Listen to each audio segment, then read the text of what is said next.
like, wow, I can't believe you told all these people before you told me. I could have been there for you. You know, how did you feel when she told you? Did it bring y'all closer? Did it? Oh yeah, most definitely. No, and that's a good question because any other knucklehead girl would have felt that way, Yeah. which I'm pretty sure we're not gonna speak no names because she had other friends. But no, anyone who knows me out there know that I'm very, very understanding. But it made us closer because it allowed me to understand Why I am the way that I why am. she is the way she is and why she would disappear on me too sometimes. Yeah. Not that that was funny, but now I really know why. Yeah. You know, it had nothing to do with me. It had nothing to do with her just where she was in life. It had all to do with what she was battling with that whole time. Yeah. And it made us a lot closer. It made me understand her more. It made me realize how I can pretty much like help her deal with it. And it also gave me perspective. It gave me a lot of knowledge about it. Yeah. It really did. Because I can't say I was totally ignorant to it, but like just put it like this. Everything you guys, for everyone who's listening, everything that she just said, just stop right now and think about someone in your life right now. Think about how they get missing. Think about the relationships that they had in the past. These are signs right now that she is basically giving you. She's helping you help someone right now. And because of her, I am able to identify that with other people that are coming into my life now. Yeah. So it really did help me. And it pretty much allowed her to start healing and receive that power. And at the same time, it allowed me to really watch her grow into the person that she's become today. And make me be more, it made me be more understanding and more grateful to have God bring her into my life and see that there are some really, really strong women out here, you know, who can, like, you know, go through things like this in their life and still come out on top. Yeah, and be a productive mother. Exactly. And so, all right, we can take a quick break. After the break, I want to get into how what you went through affected your motherhood. But we can take a quick break. We back. All right. So before we left off, I wanted to get into Keisha's parenting style. I guess, how did your experience affect your motherhood? Well, besides scaring them half to death and thinking that while they was getting a bath, they was being molested, I've taught my children not to trust anybody, which may be bad, but Yeah. that's how I feel. Have you kind of, I don't know, seen that manifest in their young adulthood? I've seen that in my youngest. Kyrie, maybe I shouldn't say her name, but she kind of is standoffish with people, Yeah.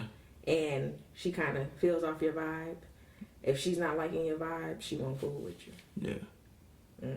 It's something, I don't know what she looks for. You know, I can't speak for her, but if she sees something or doesn't see something, will determine whether she is cool with you or not. And if she don't fool with you, something's wrong with you. Because she pretty much, much like everybody. Yeah. Or is cool, at least cordial to everybody. But if she don't fool with you, I don't fool with you. I've always noticed that about Kyrie. Yeah. She's just, she just was always in the background. You know, Observing. Observing. She didn't speak, but she would laugh. Yeah. And that was And that's it. how you knew she was in the room. Yeah, that's how you knew she was there. And then your oldest was like the opposite. Yeah. Like, See, and I don't think she listened to me. She trusts in and everything. yeah. Seriously. You could have got that right. from her Everybody. pops or something. So yeah, I got night and day. Yeah. Yes. From one extreme to the next. Sometimes do you feel like you kind of wish you had a different view of the world besides the one that was given to you or forced on you? I'm gonna be honest. I don't wish I had another view of it because maybe it saved my children from having to view it. Right. And not live so sheltered. I'd rather go through it than for them to go through it. Yeah. And if I got to go through it for my grandchildren, I don't regret it. Gotcha. It made me who I am. Yeah, and I think that's what and I guess what the take from it is that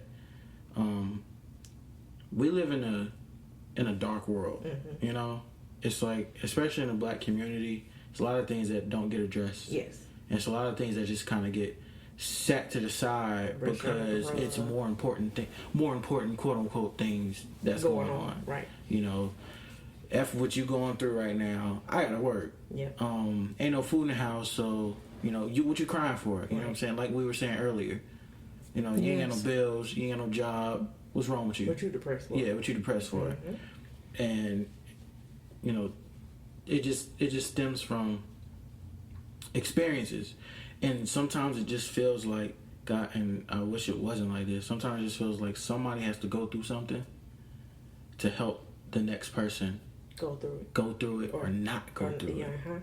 You know. Yep. And as horrible as that is, it's just reality. Mm-hmm.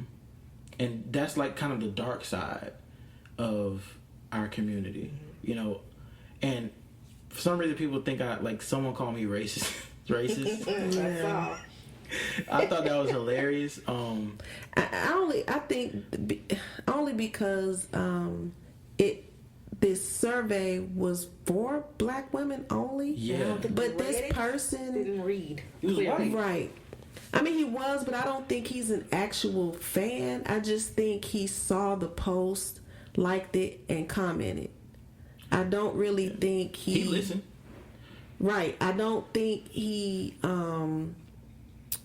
pretty much comprehended what was being asked of who it was. Well, there's being context. asked. There's Yes. context to our podcast. You know, it's in the And I don't think description. he read our bio. That's what I was getting ready to say. It's in our bio. It's in our description. And if anybody doesn't know, this podcast is geared towards the Black community. That's all I care about. I'm not trying to make it seem like I don't care about anybody Well, because else. we want. But that's what I relate. that's what we relate to. Yeah, right. that's my plight. Yeah, that's you're not my, trying to be that's my racist. people. I am Black, and this is how I relate. I can't speak for Exactly. a white person because I'm not white. Exactly. I'm not gonna get on this podcast and talk about what's going on in Hong Kong.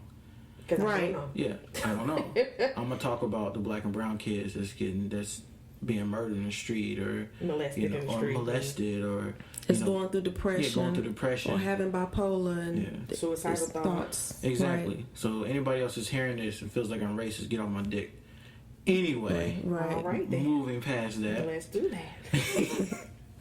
I had one more question for you, Keisha. How do you feel you would, and God forbid, if you met someone around the same age as you when you went through it? Mm-hmm. Actually, I'm just gonna say 12. Mm-hmm. So I mean, you can clearly comprehend their cries. Mm-hmm.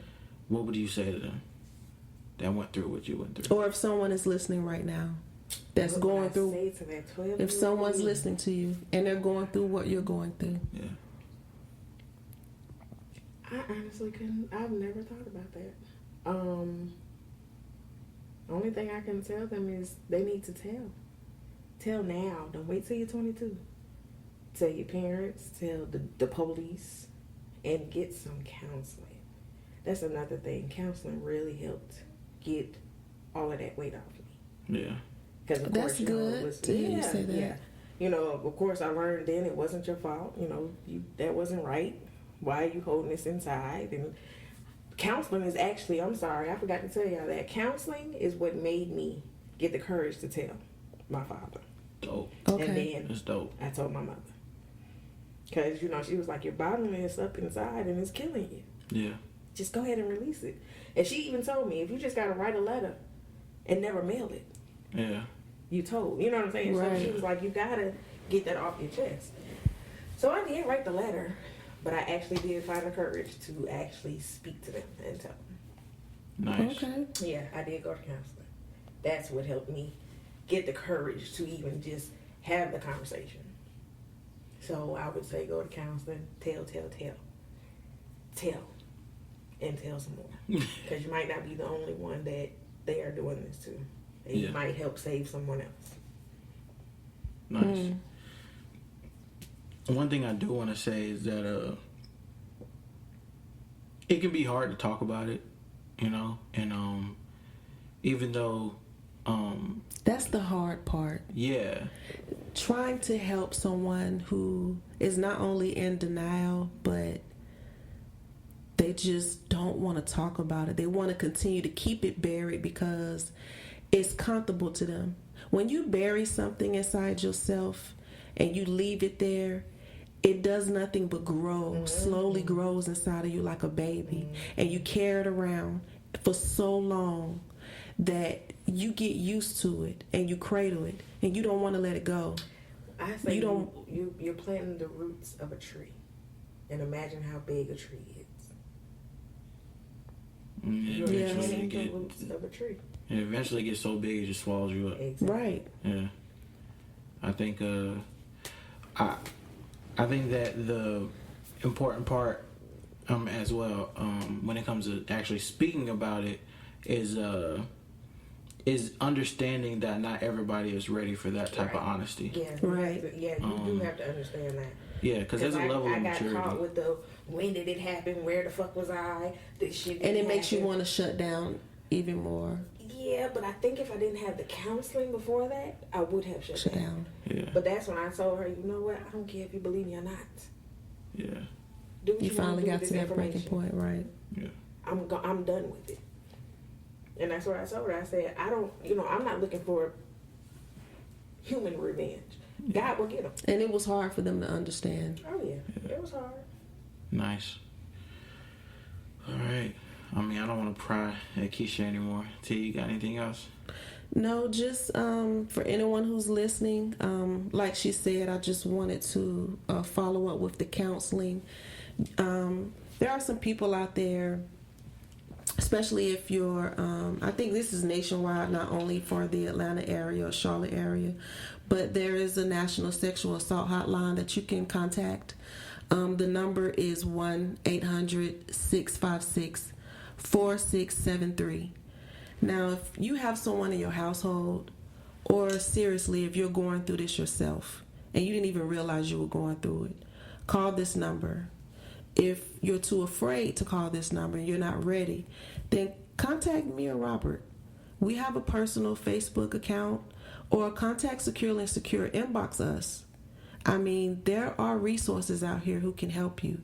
If you're not ready to file a police report, or get anything done, and you just want to talk to it, you can talk to us. I'm here for you. I know Robert would love to help people. Yeah. He loves to help people.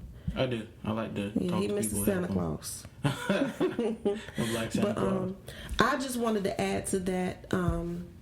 There are some people who can't afford counseling or anything like that. So contact me, because there are churches out here that does counseling for free that a lot of people do not know about. Counties do too. Counties usually have a resident therapist. There you go. And basically what I'm saying, guys, just contact me. Inbox us. I can help you. I can truly help you. If it's not you, I can help your friend, your auntie, your mother, or someone. Recognize the signs. Be aware of your environment, things that are going on around you. And doing that is the first step. Doing that is making a difference. I know you guys are sitting here listening like, oh, it's so much going on in the world, it's not going to change anything. Yes, it will. Talking about it is a start, because a lot of people are not willing to even admit that. It's an outlet. It's a start. And that's all I would like to say. All right. I got two more things. Okay. Two more. I forgot the first one. The second one, though, is something my wife actually told me about it. your children inherit your chaos.